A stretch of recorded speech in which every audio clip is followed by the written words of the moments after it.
Hello everybody, Sergeant Soul here, back with Brick and Rust, and today we are looking at more turret exploits, and this is part 5 I believe, so we have a lot of turret exploit videos. However, part 4 actually received a comment from Help the Developer on Reddit, and he was working on a way to recreate what we had done with the ground being overlapping or overclipping the foundation a little bit, causing the turret to float. I can say I'm on a test server right now, that no longer works. However, there still are a few other ways to float turrets, and we're going to be looking at those today. So real quick, let's start with number 1.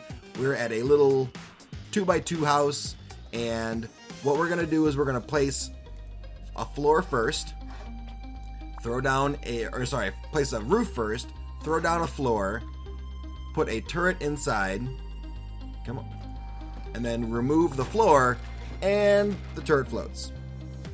However, if you remove the roof, that causes the turret to end up destroying itself, but it does indeed still float. So whether or not this is actually useful, I cannot say. I will say though that this only works when the roof is twigged. So let me go ahead and do this, upgrade the roof to stone, put our turret inside, break it, it doesn't work. For some reason, I don't know why it has to be twigged. Let's try moving the turret a little bit closer to the edge, see if that'll actually work. Maybe we can put the turret right there, destroy it. Still works, so it doesn't have to be all the way to the back.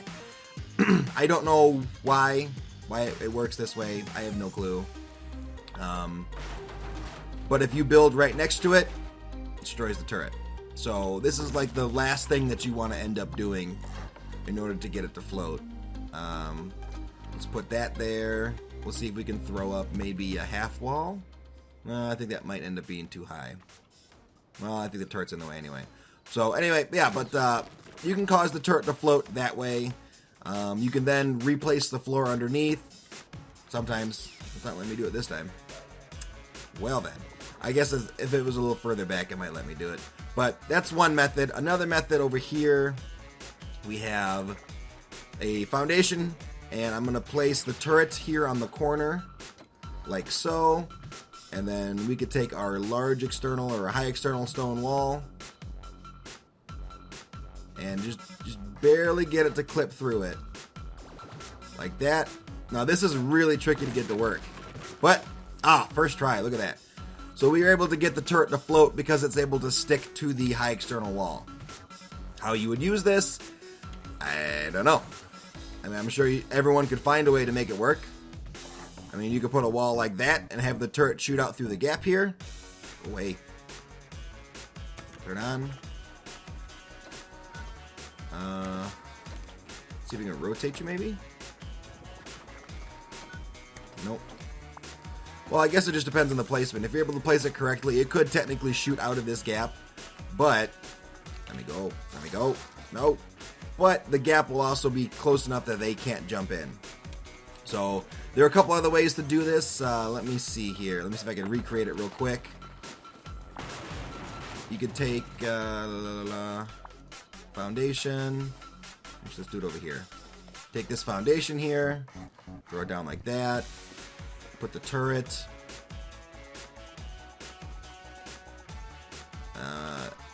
Let's go for one that's a little bit flatter. How about that?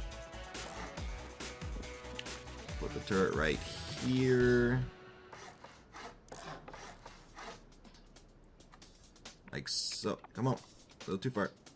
There we go. Alright. Now, you remove all these foundations around it, and this turret is still attached to this one foundation here. If you remove this foundation, it destroys the turret. So with that, you can actually take this high external wall. If I can do it correctly. It's actually not easy to do.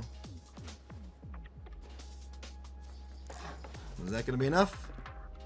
It might be enough. Nope, it wasn't enough.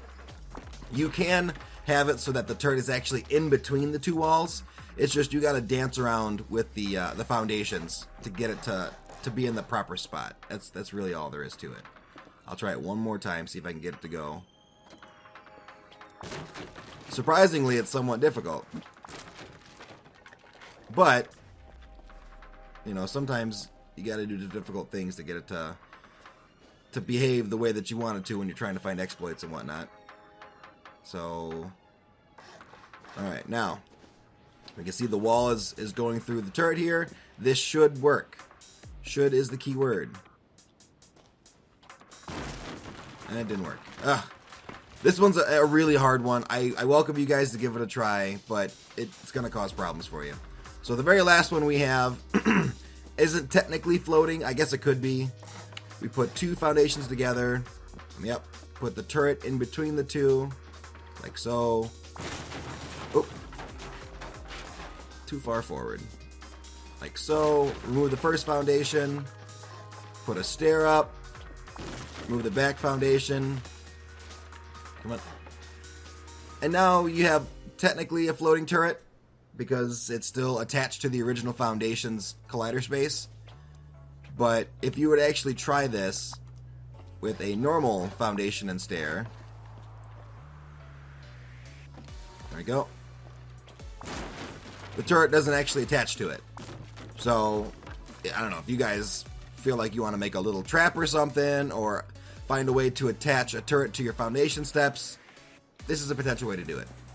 So anyway, that's going to be the end of this episode of Break and Rust. I'm still sick, so I'm trying not to strain my voice too much. I know this video was a little bit longer than I wanted it to be. I'm sorry about that. Hopefully you guys learned some things, and if the developers are watching, hopefully they found a few ways to fix these exploits. If not, I'm always available to try it again or show it in a different way. So, Sergeant Solge, Break and Rust. We'll see you in the next Break and Rust video. Bye-bye. Thank you so much for watching Breaking Rust, a series dedicated to exposing bugs, glitches, and exploits in the game of Rust. The idea is to get these videos into the hands of game developers as soon as possible, so please share this video to help achieve that. If you know of any bugs you'd like to have featured in an episode, please let me know in the comments below.